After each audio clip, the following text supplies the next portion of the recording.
Welcome to Recovered1440.com Cabin Fever Sessions episode 17. My name is Bobby and I'm an addict. If you don't know what the podcast is about by now, fuck it, just carry on listening. You might enjoy it.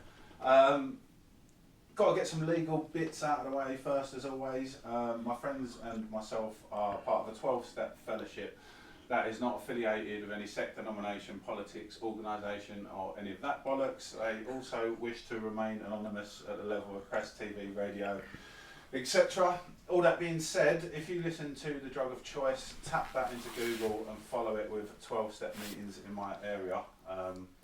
You'll be a few links away from finding a new way of life, I would say. Going to change up the format this week and introduce a couple of guests first off. Welcome, Dal. Good to have you, mate. Yeah, it's good to be here, man. Thanks for bringing us along. And Gal, good to see you as well, brother. Good to see you. Thanks for having me back, Bob. Nice. Nice to be here again. It is indeed, yeah, man. Yeah. The start of this journey was to literally get one person that's never heard of the meetings to a meeting. That was the aim of the game. But I feel like if people have been following the journey or if they've been listening a little bit, then they might want to know a little bit more about what our fucking lifestyle actually entails, you know? Yeah. So yeah, I'll open the floor, man. I'll throw it out to you first question, Dal. What does recovery mean to you? That's a fucking broad question, but... It's a really broad question, Yeah. but recovery, if I can sum it up, like really plain and simple, it just means peace of mind. Like, you know, the chaos that went around in my head beforehand and the unmanageability of life was really hard work. And through recovery, I've managed to find a peace within that I never thought I'd find. And it just makes me really happy. Do you know what I mean? And I'm very grateful for all of mainly the people. Do you know what I mean? I know I know we follow the 12 steps, but it's the people that make it for me, do you know what I mean? Yeah, love that. People like him. People like Gaza, yeah? Hello. How about you, Gal? Cause... See, mine's evolved. Yeah. Because I've got it in my head that one, I wanted to get clean and sober, but I wanted loads of friends and everything else. And I was just like, and unity, I'm big on unity. Like, I love the unity side of recovery, but I never try to focus in on the peace of mind at the start. But it's so important, like what Dal said, because I was 100 miles an hour and I weren't looking at myself and my own well-being. What's and actually, in recovery, you mean? Yeah, in recovery. Like I was probably since 7 9 month mark, life was still hectic. Yeah. Everyone kept telling me to slow down. And me knowing best, still weren't slowing down. And then, as you know, I was forced to slow down. And that's the 5 months where I was forced to slow down when I done my leg. It's been the best in recovery because I've been able to learn about myself and actually taking the words, because Darren's obviously done my sponsorship. Would I have to mention that on here? Yeah, he was my sponsor. Yeah. And the reason I picked Darren is because I wanted a bit more peace. Yeah. But it took me a little while to actually listen to what he was telling me and accept it and just like grow from it. But I needed to be slowed down. And I got slowed down and it's been the best journey ever. Probably learnt more about myself in the last 5 months than I have in the last 15 of recovery, I would say. Yeah, it's amazing. I'm grateful. It's mad to say that I'm grateful that I broke my leg. Yeah. Because things change. Yeah. But a circumstance, isn't it? We can't control circumstances. No. And I believe that things happen for a reason, you know? Yeah, it's massive. How did you find recovery, Dal, in the first instance? A little bit about your story. Prior to recovery? Yeah, like just because I've not had you on, have I? We've not heard you. No. I'd come out of a relationship many years ago, and I started drinking in a social club, and that was where I was introduced to cocaine. I was 31. I didn't start young. Do you know what I mean? So I was 31, and it you know, the progression, it just progressed, and I knew I was in trouble. I knew I was addicted to it because, you know, like my father, I think, was most likely an alcoholic, and I definitely always drunk alcoholically. Do you know what I mean? I couldn't just go to the pub for a couple. It was always a session, and I knew I knew I had a problem with it. I wasn't that stupid, but I never wanted to. Like, there was no consequences, and I never wanted to face it. But yeah, lockdown happened, and they said go and work from home, and I completely went out of control. And yeah, it was literally, so lockdown was March 2020, April 2021. I rung a hotline. Oh wow, and that's cool. and I was like, I need help. I'm banging trouble here. Do you know what I mean? Yeah. Like, things were falling apart. Weren't doing my job properly. Like, just how I felt about myself. Like, you know, the bottomless pit of insanity. Do you know what I mean? So So I went through a hotline, and it's the best phone call I ever made. Do you know what I mean? Was that it for you? You come in, just got on with it, and yeah. never looked back. I was 45 when I come in. Yeah. And I was just ready. I was just ready to have a little look at myself. Not that I realised I was going in there to have a little look at myself, but looking back now, that's what I needed to do. I needed to just have a look what was going on inside my head. Yeah. Do you know what I mean? So. See, that's the beauty of recovery for me, is that, like, I don't know about you, Gal, but I come in for a drink and a drug problem. Do you know what I mean? I didn't have a clue about the depth of the education that was on offer, really. Yeah. I remember still walking into them. It was a podcast that got me into the meeting rooms. Was it? Yeah, Cool. it was another podcast, and that just shows you the power of these podcasts. What they can do is getting people within the rooms, and I literally just thought I had a cocaine problem, and it's mad. You know you've got a problem within yourself, but there's still that horror of going. Oh yeah. Like, there's a lot to deal with in here, because you just think you're gonna walk into these meetings and you're gonna be cured of drinking drugs, life's dandy.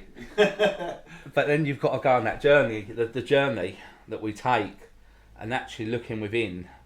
And it takes a long time to, obviously, Of course it does, to break all that down and learn about yourself. Like, I will still be in the old me, I think, for a large part of sobriety, and then when you start looking at what you actually want and the person you want to be and the person you used to be, then you've got to start breaking down your journey in the past and where it all went wrong and stuff like that. Why did I start taking drugs in the first place? What was the reasons behind it?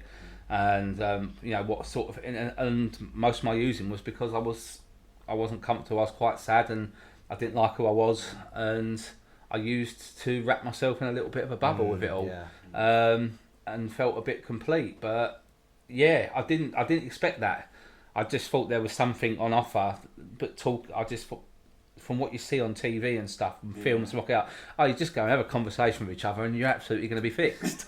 And it's not, like, because they don't cover the other side of that thing in films and TV, like, and you've got to dig deep. There's a lot of soul searching, and I feel like I'm at a point now where I feel like I'm happy with the version of myself. I've got a lot of love for myself. I had to do a forgiveness letter. Yeah. So everyone kept saying, have you made amends to yourself? And I hadn't. I hadn't done it. And I was just like, I've got to do this at last. I only done my amends about 2 months ago to myself. Yeah, wow. And I cried a lot. Yeah. But as soon as I put pen to paper, the pen done the work for me. Yeah. It just went. Yeah, absolutely. Yeah, 2 pages in about 10 minutes. Yeah. It was all there. And I went to a meeting and I shared my forgiveness letter. Wow. And I thought, if I share it with a group, it's out there. Yeah. And that's where the growth comes. I can still be a bit mean to myself. I think we all can. Yeah, absolutely. But yeah, being a bit kinder to myself was the big one. I detested myself for a long while, but I realise now I'm alright. I'm a nice guy. I'm okay. But as long as I keep working this stuff, basically, I've got to work this, because I can slip back into my old ways. I've had a couple of incidents, and what I do is I pick up the phone to Dal now, like, and just go, this has happened. I had like, just yesterday, didn't I? There was an issue. I rang you up last night. I was like, right, this is the situation. And as soon as I just chatted about it, 30 minutes later, I'm all right now. The antidote, isn't it? Getting out of our heads. Yes, exactly, How about you, Dal? Was it as big an eye-opening experience? Yeah, absolutely. It was massive. It was. I really embraced it. Yeah. I enjoyed going through the 12 steps, and once I'd got through the steps, you know, when you I don't know if you talk about each step, like I don't know how much you talk about it, but there is a step 4 and 5, and I knew I'd left some stuff out, and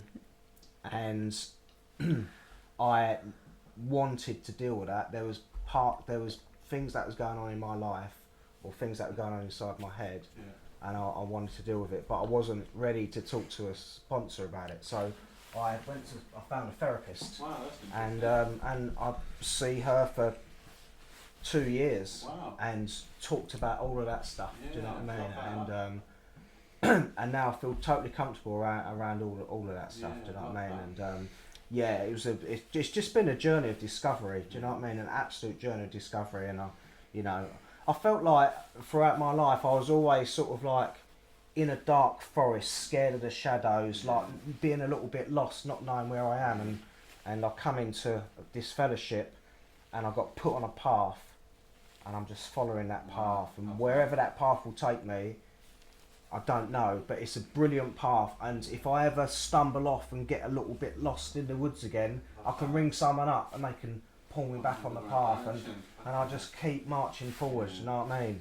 Sometimes you have to trudge it, you know, like, you know, there's been times when I've been, you know, unhappy, angry, miserable, whatever, but generally, like, it's a wonderful journey, and I just love it. I just really love it. It's beautiful, and you get to meet people like you guys, and same, man. Do you know, I love the sense of community and all the rest of it. Like, you walk into a meeting and it's just love, isn't it? Yeah, pure love, absolutely, yeah. Everyone's happy to see you, and there's no hidden agendas. There's no one's got an ulterior motive. No. Not often you can say that about a place that you go to. Do you know, a lot of people are sort of. Yeah, it's beautiful, that sense of community. You was saying something a minute ago about forgiving yourself. Like that for me was you know, some of the things that I did. That was the hardest thing I found, to forgive myself. Yeah. But so I heard someone was talking at a meeting last week, and they were like, "Do you talk to yourself like you talk to other people?" And I thought, "Whoa, that's really important." Do you know what I mean? Like, do you talk to yourself like that nasty? Yeah. Are you putting yourself down all the time, or are you saying, "Come on, you're good. You know, you're worth it. You can do this." Yeah. Like, and I thought, I never thought about that before. How do I talk to myself? Yeah, you know, it's interesting. I have to listen to affirmations and things like that often, because I know that voice inside me is not a kind one. Even today, you know, a lot of the time. Sometimes it is, but often it's interesting that you mentioned that. You know? I got pulled on it the other day when I was at a meeting on last Saturday. And I called myself a fat cunt. And a friend of mine was there. She's like, "Do not talk to yourself like that." Yeah. She was like, "You're not." She was like, "Be kinder to yourself." She went, "You're meant to be good to yourself now," and it is, and that's what I'm saying. By sometimes I can fall back in, and it's easily done. when I say it as well, I don't think about it like I'm being negative and nasty to myself. The way I look at it, I can make a throwaway comment. Self-deprecating. And also if I say it, I've got it. I'm in there first. No one else can say it. No one else can belittle me. So I'll do it, and it's almost a defence mechanism. But I don't do it so much now. But I used to constantly put myself down, just so no one else could get that first word in. And it is, but you don't see it as much. But when you do it now, people pull you quite quickly. Yeah, and that's good that you've got them people around you. Yeah, it is. I feel like these are like practical skills for life that we learn, isn't it? Absolutely. Like, you come in and people say it's a spiritual program. I walk in and they talk about God in this book, and I think, oh, fuck off. Do you know what I mean? Like, I want to learn how to drink on weekends and not have all these consequences. But the reality is, it's like there's practical tools in that book as well. You know, like the teach us how to live our lives every day. Same with that even. I didn't even realise I was beholden to my thoughts, let alone what was going on inside my head. Do you know what I mean? I thought I was making conscious choices, but I wasn't. I was just reacting all the time. It's amazing when you come in and actually see things for what they are, isn't it? Yeah, I was saying the gratitudes in the morning and the inventory at night. Yeah. Imagine you, when you was at school level, infants, juniors, and you sat down and you were, in the first thing before you start your class, you're told to be grateful for a few things, and kids look to be grateful, and they do an inventory. There's like, because inventory is all, it's so fear based. Yeah. And we all it's a fear based illness. Yeah. And you write everything. Imagine as a young kid, right? You wrote down all your fears and stuff, and you could have a grown adult talk you through that. How much different you would grow as an adult and grow through your teens and stuff, not being so fearful and actually understanding what's going on in your head.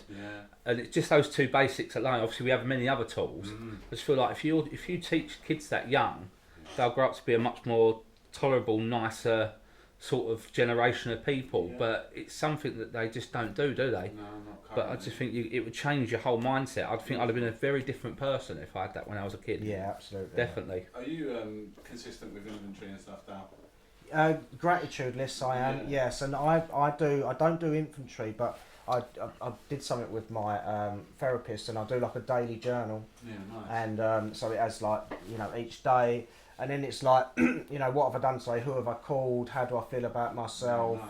And questions, yes, and you like just stuff like that. You know, am I staying on top of my housework? Yeah, Like nice. all the little bits and bobs that when you're smashing yourself to bits, you don't have a wash, do you? No, you don't wash the no, dishes. no. You just let everything go, and you just like, you Do know. I thought that today. The one thing I started when I very first come into recovery was making sure my bed was made every day. Yeah. Such a silly little I still thing. do that Seemingly. every First morning. thing. Every I know, morning, same. I make Just my so bed. Because I'd come back in, it'd be Yeah. that Even bit of if you- despair that I just even wanted to if crawl you've had back a- into. You wouldn't even change the sheets back then, was it? I mean, it was a Yeah. stinking Oh, cesspit. sweaty cesspit. But even if you've had a crap day, at least you can get in a nice made bed. Do you know what I mean? It's Like just a the little simple it silly thing, is, isn't it? and like finding gratitude, I just find it really important. Yeah. Finding gratitude. Yeah. So I never did before. I was always just angry and resentful Me too.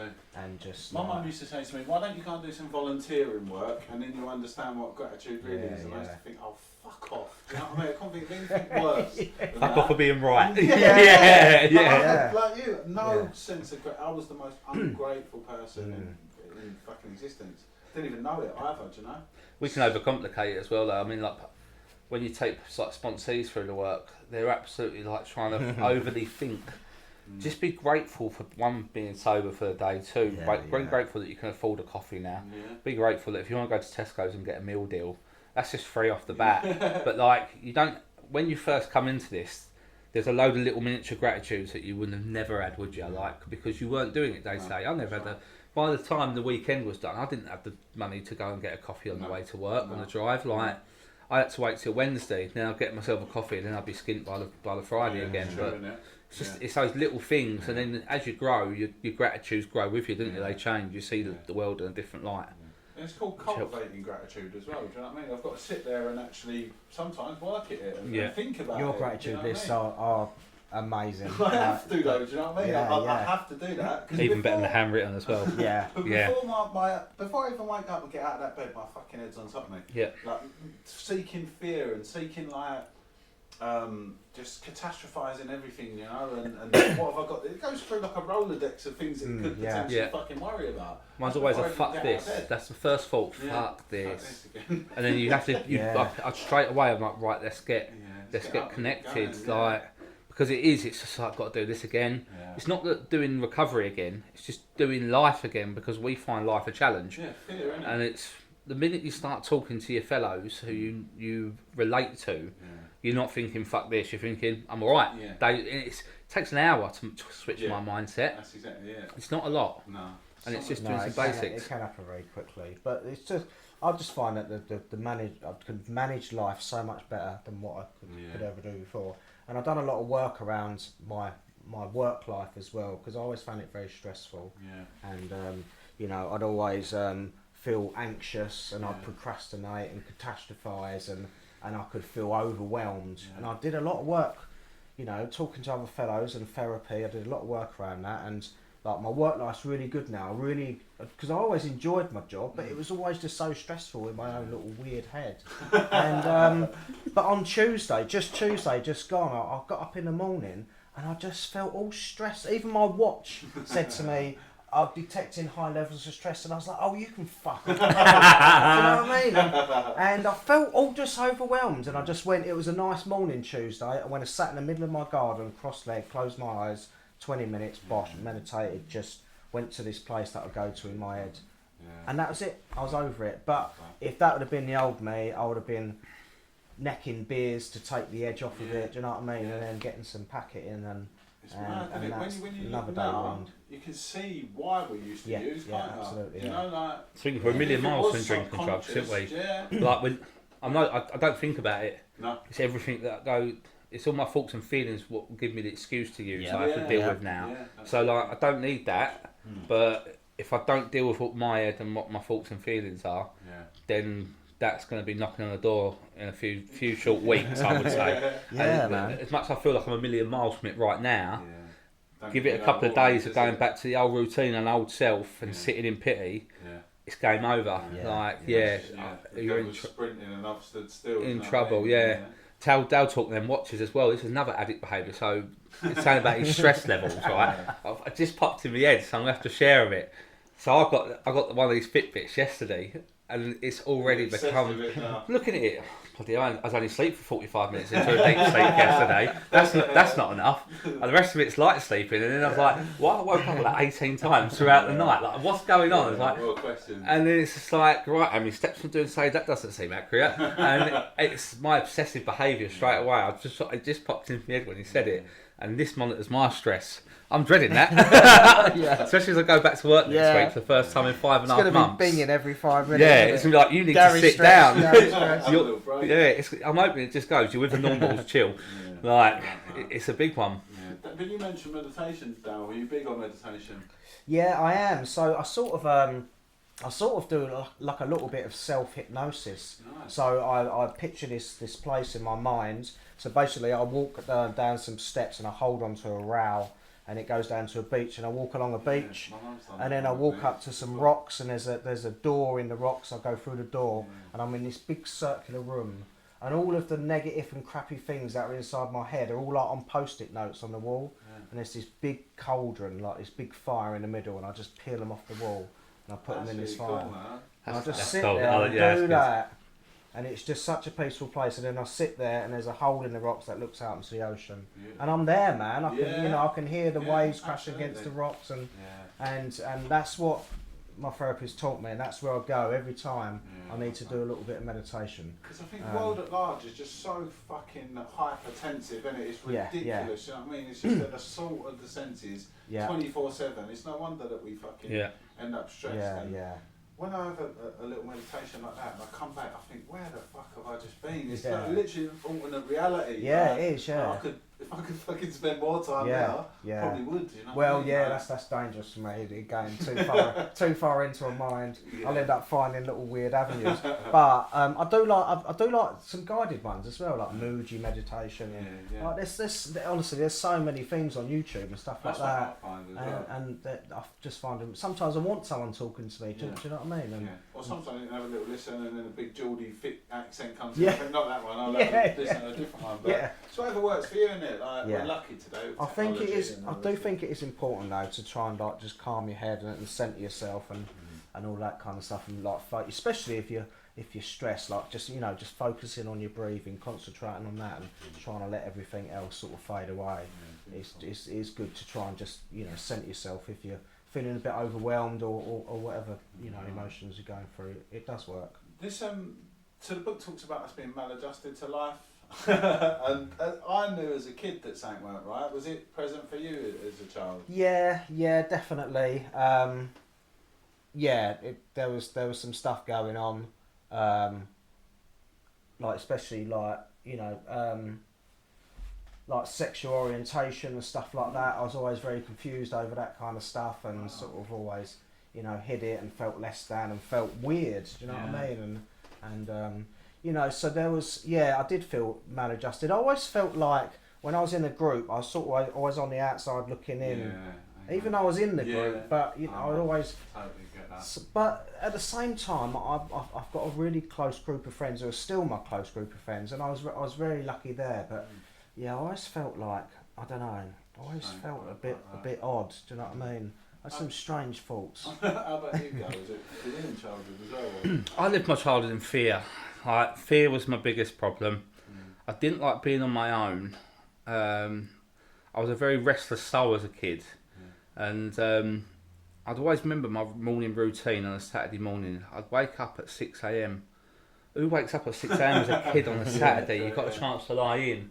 I've watched Sharky and George, Transworld Sport, and then by 8 o'clock I'm out knocking for people to come out and play, and their parents going, Gary, it's Saturday, go away. You debated me. Yeah, 11 o'clock, I was in and that's what I was like. I would roam the streets looking for people because I just didn't like being on my own. But equally, I never had a group that I was completely comfortable. I played in all the sports teams, so I know the sports guys. I liked music, so I talked music to people, and I was a bit of a nerd with other bits and pieces, so I hang around with the kids at class as nerdy. I just couldn't settle though. Like I could not settle, and the only time I never felt like I'd had this internal hole inside me, in my art, was when I was playing sport. It was the only time I felt like I was whole, and I didn't understand why everything scared me. People that wanted to go out and do things as kids. As a kid going out egging and stuff like that, I was dragged to that stuff because everything, being a naughty kid, and that filled me with fear.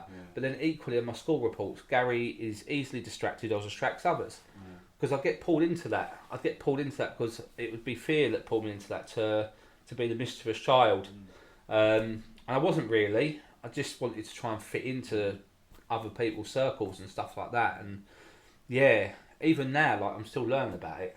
You still get that little bit uncomfortable. You think, I don't belong. Yeah, I don't belong. And then, and that's your head. That's what my head's doing, is trying to pull me back to isolation and being on my own. Yeah. And if it gets me on my own, that's when it can start doing its damage to me again, that addict side of me. And I need to make sure that I work hard. And now I run around everywhere. I'm still running around because I love unity. Like, we went out with a load of people in Southend this morning. There was 18 of us for breakfast this morning.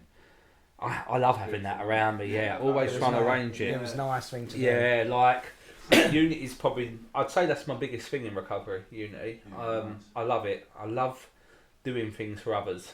I think that fills a hole inside me. But equally, I've still got to do things for myself and make sure I work on myself, so I'm happy within. That takes time sometimes, but I always seem to get them short little fixes where if I do something nice for someone, it makes me feel. Who knows? You know what I mean? I was the most fucking selfish kid in the world. Always trying to. If I get what I want, I'll be happy. That's the biggest irony, isn't it? When you come in and you start helping people. When you realise that that's the main root of fucking self-esteem, isn't it? It's really nice. It is nice to help people, and you make some amazing friendships as well. Do you know what I mean? It's wonderful. One of the things that I do struggle with, and I still struggle with it, is when I reach a milestone, like a year or whatever, like a week up to that milestone, my head is doing one on me. You're not good enough. You're not worth this. You should fuck this off. Nobody likes you. And I'm like, what the fuck? And everyone's like, are you excited about it? And I'm like, no, I'm just completely in fear. And I don't want to go to the meeting, and like I don't want to pick up a chip and all of that kind of stuff. And then as soon as it's over, I'm like, oh, what was that all about? You weirdo. It's quite common as well. There's a few people I've spoken to like this. That just wrapped up in it, especially around milestones. Because I'll be honest, my milestone, I thought there would be fireworks. Like, I won't lie, I had to do a lot of work around it with Darren. Because I just thought, well done, Gal, look at him smashing his year. Well done for not doing drugs. But in reality, it's just another day, isn't it? It is like, it's the same as Christmas. It's just another day, like, you just plod along. But I'll know, as long as I get to my second year, I know that it's just another day. And there's nothing to worry about. You know as well, do you know what I mean? Because the days cease to be of any importance at all, do they? Do you know what I mean? Once you get, like, when you first come in, you want them fucking early kids. In first 90 days, give me that. The 90 up to 90 is massive. 90's massive. And I think that's when the penny dropped for me, because when I thought if I can do 3 months, I can do 9, and if I that's do 9, what I was like. 12. Once I got to 3 months, I was like, a nice chunk, I can do this. I think I can do this. Like, and it changed a little bit. Do you know what I mean? I had some, even though I was going through the steps and finding a higher power and all of that, I found some self-belief as well. Do you know what I mean? Which I never really had. Do you know what I mean? No. So that was a new feeling for me. Trust in yourself as well. I realised that, like, because this stuff impacts in so many different aspects of life. Do you know what I mean? In terms of like trying to be in a relationship and trust someone, I was fucking terrible in the end. You know, terrible, horrible human being. And like you said, when I come into this program, I learned to trust myself. That stuff sort of seemingly ceases to be as important. Do you know what I mean? As long as I can trust because I couldn't be trusted to go and get a loaf of bread. I'm just going to get a loaf of bread. Don't you fucking not. Do you know what I mean? Like, yeah, horrible place to be where you can't even trust yourself, isn't it? Yeah, you know? it is. Yeah. How about was there a particular favourite part of going through the process for you, Dal? I wouldn't say a favourite part. I really enjoyed finding a sponsor and having that person that was do you know what I mean? Like sort of not saved me, but do you know what I mean? That I could hold on to that. Do you know what I mean? And going through the 12 steps with someone, it just felt like a really powerful thing, and it like really pulled me together with someone, and it was just really powerful for me, and I really respected that person for giving up their free time to try and help me. Do you know what I mean? And I will never forget that. And I don't speak to my sponsors so much nowadays. No. You don't need to. No. He's sponsoring other people. I'm doing what I'm doing, and but we don't need to speak to each other. But I know that if I've got anything going on, I can pick up the phone and he'll answer it, and he'll be there for me, and we can have a long chat, and that's beautiful. So that's not really picking a part of it, but just having a sponsor in my life and having someone that can come on my journey with me. You know what's powerful as well is that person's, I suppose, effectively a role model. And looking around as a kid, I had no fucking role models. Do you know what I mean? Zero. Yep. But like you said, I picked a man who I liked what he had, and then going through this process and learning to trust, like we was just talking about, trust myself, but also trust another person with all my shit. Do you know what I mean? Because I could never trust anyone. Yeah. So that bond that's created is beautiful, isn't it? Yeah, it is. Yeah. I made a meal out of it. If I'm honest, that first bit, like I had 2 sponsors before Dal. Yeah. But then Dal was doing all the bits and pieces before I even asked him. He was there every day. Yeah. And I trusted Dal. Yeah, that's quite early on when I met him. I met him at a meeting, and I was just like, "This guy's cool," and I will, but I better smoke up his ass. But I just had elements, but I still didn't quite let go. Like, but I made a meal out of that journey with a sponsorship, and I absolutely trusted him. And we got there, and he picked me up when I was the last time I thought about drinking, which was like July of last year. And then he just like banged me through the steps. And then when he shared some of his truth in the meeting, I was just like, I still need to do a bit of work with you, Dal. I was just like, I don't know why I held it. I just kept a bit back. Yeah, we do that, don't we? Yeah, of course. And then I heard him be so honest, and I was just like, no, Dal, I need to do a few more bits with you here, because I was just like, he's shared his like raw honesty, and I was just like, I should have done that from the off, because I do trust him completely, and I know there's no judgment or anything. I was just like, right, I need to tap into a few more bits, and it was around sexual inventory, and there's just things that I didn't want to admit. Like that was the bottom line. I didn't want to admit it. I didn't.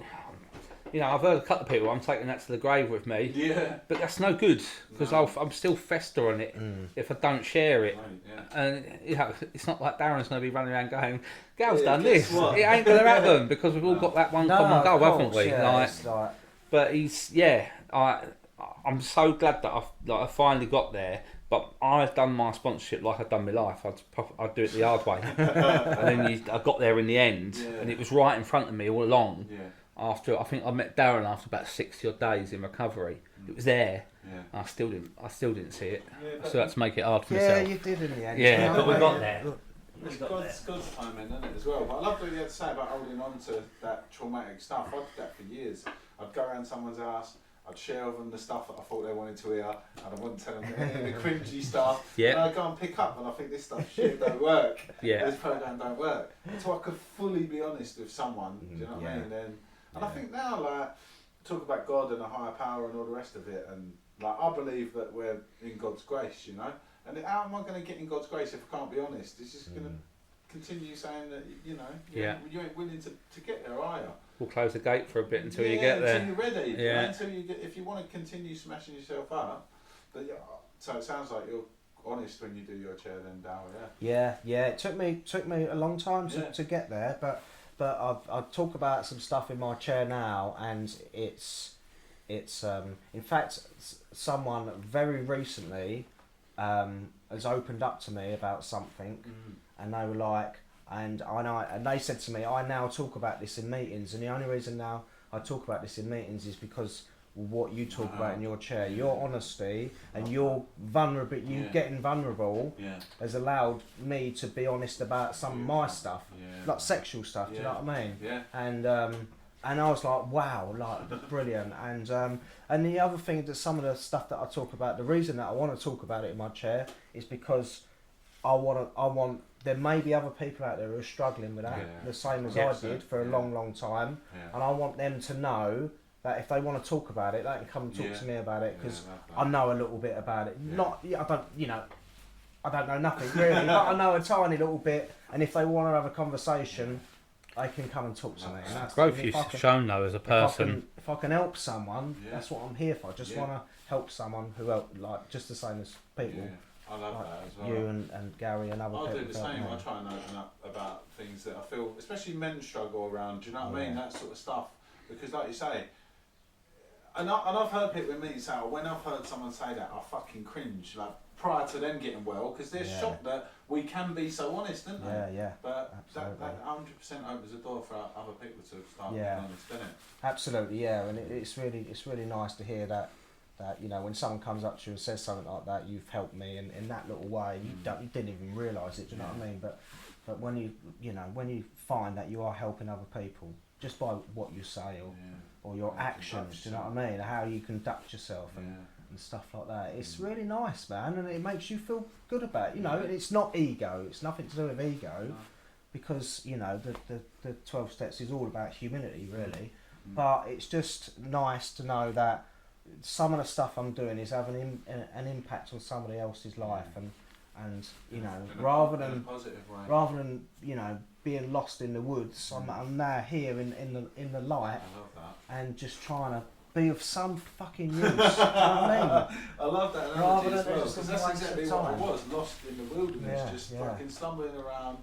No clue. You know what I mean? Everywhere I turn, scared of every noise and like all of that. That was me at the end of my using as well, man. Literally scared of my own shadow. Walking down the street, fucking terrified of my own shadow. Always got to remind ourselves of it, haven't we? Yeah. What we put ourselves through. Because I've been hearing loads of people recently, when they do their shares, it's like, we don't need to share the war stories. We know what the war stories are. But I always feel we do need to hear what we put ourselves through. One, I need to hear it because I need reminding that where I've come from. Definitely. And two, the person that's got one day needs to know actually they can relate to that. They've got something to hold on to stay in the room. And I just feel like, I know we've got a spread solution on what we've done, but equally hearing the war stories, I think for them, I needed, when I was like in that first 30 to 60 days, war stories, I fed off war stories. Do they do what I do? Like, because I thought what I was doing in the madness wasn't normal. Sitting in my room on my own with porn, that was it, isn't normal. And it weren't until I heard it on another podcast that someone else was doing it, I was like, right, there's similarities there. Like, someone else is doing this, they're isolating themselves. And as much as you want to listen to someone that's got 15 years, I also like that person that can share their war stories. It's so vital. It's that sort of stuff keeps me in the room. If I didn't pick anything up in the room to relate to, would I have come back? I might have still been out there using it. Could have been a different story. And I feel like as well, the book says, I can't bring into mind with sufficient force the pain and suffering, and that's what used to fucking kill me, was I would lay awake for hours upon hours promising myself I'd never do this again. Looking at the ceiling clock. Ceiling patrol. And then the next day, just at some point, as simple as that, because I could not bring that memory into my mind. I couldn't feel the pain that I felt a few hours ago. So I feel like when I go to the meeting and I hear them stories, perhaps that's what that is a reminder of, it's still all waiting for you if you want to go and have another go. And do you know what? Like, some people come in and they tell their stories, and some stories are so horrific. Haunting. I just think, wow, how are you clean and sober? Do you know what I mean? Like, some of the stuff that people have been through in their lives, not their own fault, just bad things. Bad things. I just think, bloody well done to you, man, because like you're as tough as old boots. Do you know what I mean? Like, so yeah, there's some amazing people. There's some amazing people. I heard someone share at a meeting, I think it was Friday night, and they said, oh, if you want to get the black key rings, 6 and 7, 6 and 7, 6 and 7, they're character defects. I thought I was a nice kid. I really didn't know until I'd done my step 4 and 5 that I was a fucking horrible little lying, manipulative bastard. I really didn't, you know? You talk to lions though, it's kind of promoted to be acceptable, isn't it? Yeah. Little white lies, but then they turn into big bad lies, don't they? Even when we was kids, it was don't say nothing about that, don't grass, Yeah. Bill come in, you go out the room, all of that sort of stuff. Yes. Those are your core It's beliefs installed you're into brought us. up with. Do you know what I mean? It's a difficult one, but was it a surprise for you to look at your character defects and realise that because we've got to take responsibility, haven't we? Yeah. And prior to that, it was all your fucking fault. Yes. And nothing to do with me. And that switch, you know. Yeah, I was surprised by a few of my character defects. Probably I knew them, but I didn't want someone telling me and writing it down on a bit of paper and going, there you go, and having to accept it. Do you know what I mean? Like I didn't want that, but yeah, I've still got that list, that original list of my character defects, and it's stapled on my wall behind my work computer, and it's always there. And I do have a look because I need to be aware of it. You know what I mean? Because when you've been around a little while, you do tend to forget some stuff. Do you know what I mean? I forget a lot of stuff that's not in the book and stuff like that. And so yeah, it's always good to refresh yourself, and that's why I like taking people through the work. Do you know what I mean? 'Cause it gets my head back in that book. And every time I pick it up, I see something new. Maybe it's because I'm on a different stage of my journey. I never really thought about that. I don't know what it is, but every time I pick it up, I'll read something and go, bloody hell, that's brilliant. Right, yeah, so it's amazing. To keep you coming back as well. Yes, and back. Yeah, beautiful stuff, man. Beautiful stuff. You boys are massive on Unity, aren't you? But I used to come in and I would be like a recovery thief. I'd wait till the meeting was about to start and then I'd listen and I'd quickly fuck off. And then I wonder why I wasn't getting well, do you know what I mean? But it's a big part of it though, isn't it? He's brilliant. Camaraderie, community and... Mine was, so the book tells us, right, as long as we do the programme properly, we can go anywhere without drinking drug, anywhere. And I fully believe in that. And I'd isolated myself for the best part of 6 years, blown out my best mates, plans, everything. That when I came in and I felt a little bit more well, I wanted to see the world. I wanted to see how beautiful people are and do stuff with them. And probably, I went a little bit over the top with Unity at times. Like, I wanted everyone around me. That was big. I felt whole when I had everyone around me. But then again, the negative was I still weren't looking at me. But after losing 6 years of my life, the best part, so 10 years I used coke for, but 6 years was isolation, locked away addiction, like real severe addiction. If you lose 6 years of your life, you want to make up for that in some way. And then you also find, as much as we're all one big tribe, you find your sub-tribes, don't you? Of course, your little community. Music's obviously a big one for me, that I go to a lot of gigs with people within it and stuff like that. Arrange the breakfast club stuff to get people around me. But Unity's like, being in that triangle, Unity Service Recovery, the Unity side of things, I take very seriously. You also showing that newcomer this life outside the rooms, that's actually a beautiful experience, and you can have a good time outside these rooms, because they need something to look at, to show them a little bit of light and a bit of direction. I think that's because a lot of people just think, we'll get clean and sober, but I'm going to be miserable as sin. And it's not, is it? It's No, I've had this last 15 months, the best 15 months I've had in probably forever, if I'm honest. I look through my diary because I started using a bloody diary. You'd have thought that would help me be organised as well. Being an adult and you listen, go through all the stuff you've done. It's amazing. Unity's so important. I feel a lot of people, they live in fear of going out to the real world. I see that quite a lot in the rooms, that they're scared to go out and do things that they actually enjoy. I can't go to see a gig because they sell alcohol there.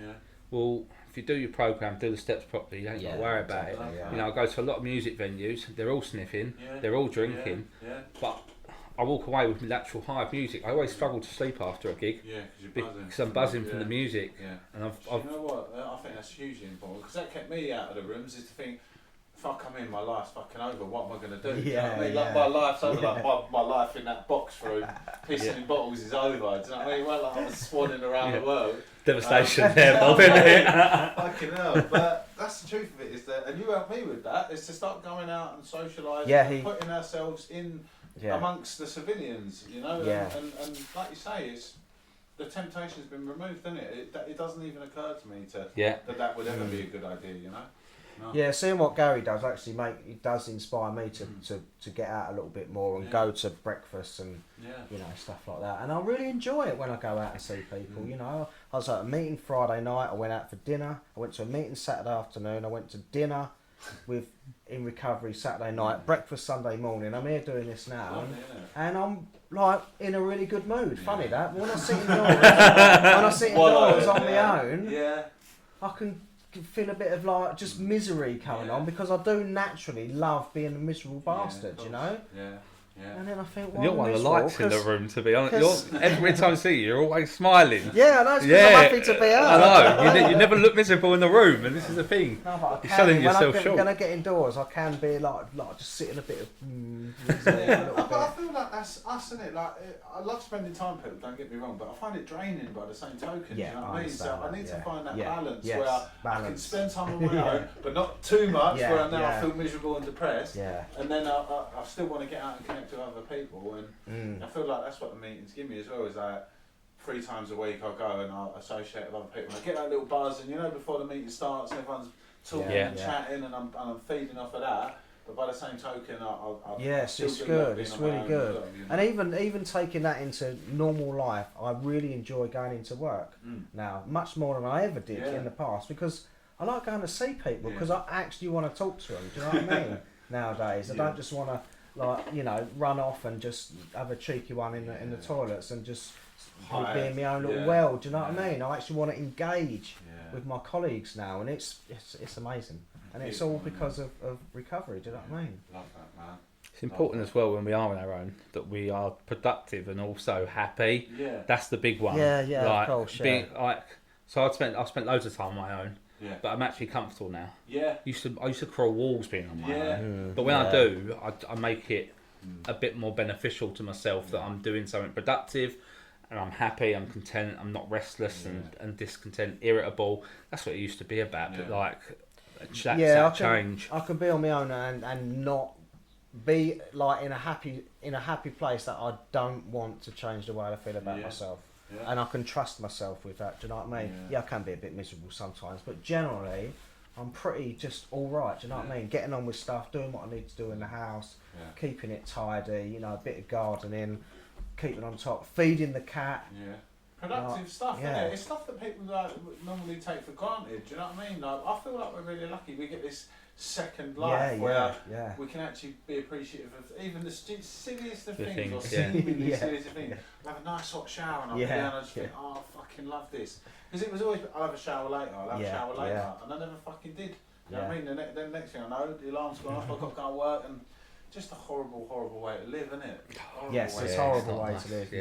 You don't need to live like that, do you know what I mean? No, that's the whole point, you don't need to. Yeah, you don't need to. No. Gives me shudders the thought of that whole rush round when you try and convince yourself an hour's sleep you'll be alright. Oh, that's bundles. And then you get in that shower and then I'm driving to work and you can just feel the eyelids, just them eyelids, the thought of that, and but it felt so normal, putting myself through that, and it's mad, isn't it? Become the new normal. And it just feeling become normal. Like, you know, like the drugs don't work. They do work, but they stop working. That's the kicker, isn't it? It's like everything they gave to me at the beginning, they took with fucking abundance at the end. You know. Yeah, you become a shell, didn't you? Yeah. You just I was just walking around.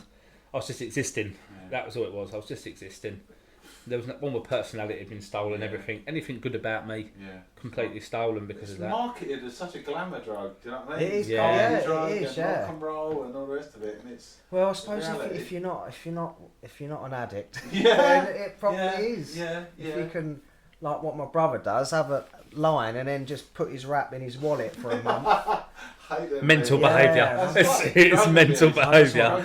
Punch him in the face, you know what I mean? But he can do that. He can go, cool, I've had a line, I'll feel great. Right, I'm going to bed. Good night, everyone. No, I could never understand. So maybe it is glamorous to those kind of people, but for us, not so much. Yeah. Not so much. So if you are struggling and you're thinking about getting to a meeting, what advice would you boys give to someone who's, because I think we all know we've got a problem a long time before we accept that we've got one, and I was terrified of wanting to stop because I half knew that if I try and stop I'm not going to be able to. Yeah. So if there's people listening and they're thinking about going to a meeting but they're obviously fearful, what would you say to them? I'd say you've got to get, it's a saying, some people like saying that, you've got to get uncomfortable to get comfortable. It's, if you feel that meeting's going to be worse than sitting in your room on your own, like, there's something wrong with your thought process, like, give it a go, be open-minded, be willing, and just listen. I'd say, it weren't my first meeting that made me go, brilliant, this is everything I need. Right. My second meeting, I went to the first meeting, I listened, and I stayed open-minded, and I was gently persuaded to go to a second meeting, and that's when I was just like, you know what, I feel better for going. And again, the drug dealers will be there, the pubs will always be there, but your happiness and everything else, we've only got a short life, haven't we? And it's just like, it's such a small window to enjoy it. Just go in and give it a go, because I'm definitely a happy customer. Sobriety's given me everything and what I wanted and more. Like, I've definitely gained more than what I ever have done. And if you do it thoroughly, then you can really have a really good life. And I've seen the people around me grow, seen people come in a worse state than when I came in and get this and move forward. And you can get it all back. And you just got to have that bit of time and patience with it. And also just do the opposite. If your brain tells you one thing, do the opposite of what your brain's telling you, because generally that's the direction you need to go in. Like, them first few weeks are tough, but it is such a beautiful journey. Like, I feel like I'm privileged to be sober. Like, I'm one of the lucky few. And like this weekend alone, bank holiday weekend, I live around pubs and clubs. Like, my flat backs onto pubs and clubs in Southend, and I'm witnessing the chaos. And I wake up at 7 o'clock this morning, and then go out. Life's good, I'll go to bed, there's no regret. I haven't done anything bad, I haven't done anything stupid, but I've also had a really nice day. Like, I've had a nice full day, and I don't miss it. I don't miss it. But you just need to see the gifts of sobriety. I think the gifts are there, if you want them, if you want to change your life. And also, I've got a lot more money for other nice things. Like, that's the thing, I can do life now. Like, choices. Wrap yourself around good people, pick the winners. So important, but it's good. What would you say for anyone sitting there? Yeah, for anyone sitting there, there's a really old saying and it says leopards don't change their spots, but you can change, and that's the thing. I'm proof. I was so fearful that I'd never be able to change, and you can change, and you don't have to live your life in that misery and in active addiction. Do you know what I mean? We're all still addicts. Do you know what I mean? But you can live a life drug free and alcohol free if you want to do that. And until you come in, you're not going to get the people and the guidance and the direction around you that you need to get on that path to move forwards and live a life free of alcohol and drugs. Do you know what I mean? So I just say just come along, ring a hotline, get talking to someone, or get someone to, if you know someone that's in the rooms, get them to take you.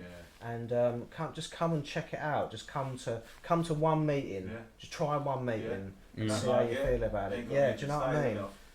I love what you just said then about people say lepers don't change their spots, because that's such a bullshit. Do you know that we are living proof and embodiment that change? Thousands of us, isn't there? There's literally thousands of us. I feel like people that say, change, the people don't change, but those people that don't fucking change. They're the ones that say it. Exactly. Do you know what I mean? But I'm so glad that you said that as well. And I think it's important that people do know that it, no matter how far down the fucking scale you've gone, it's open and available to absolutely everyone, isn't it? And we're living proof that we're we are living proof that it works. Do you know what I mean? Beautiful stuff. And we're passing the message on. I think on that note, chaps, I'll call it a day. Who wants to lead us out in the usual way?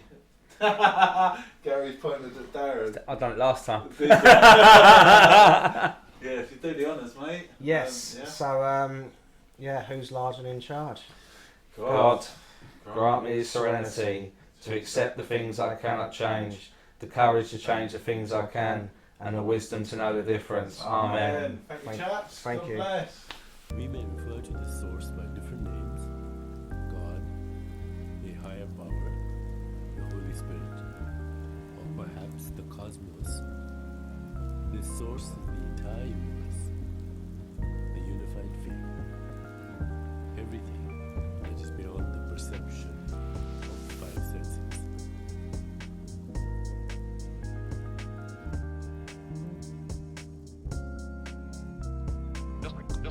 Just received an audio